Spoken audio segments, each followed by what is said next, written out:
Ešte predom by som sa vám chcela ospravedlniť, že tak divne zniem, ale mám nádchu, takže tak. Môžeme ísť rovno na to. Takže čaute mňa, vítam u nového videa a toto videjko bude DIY. Takže v tomto dieli si vyrobíme túto posteľ. Budeme potrebovať krabičku od čaja. Musela som to zakryť, lebo viete, nemáš tam reklama.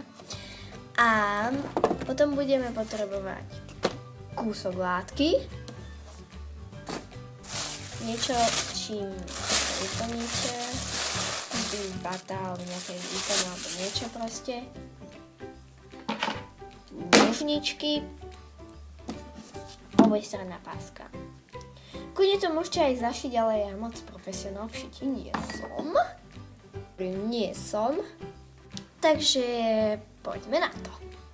Potom si vyznačím s fixkou, kde by som to chcela vystrihnúť. Vystrihneme.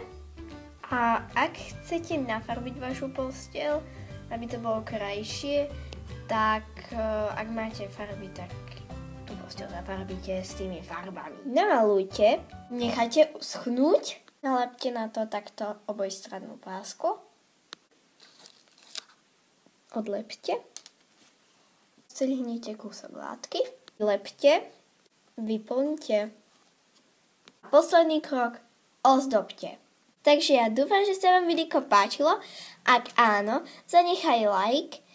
A ak chceš ďalší diel DIY-u, napíš do komentárov post ďalší diel. OK. Čus, bus, autobus, nepí.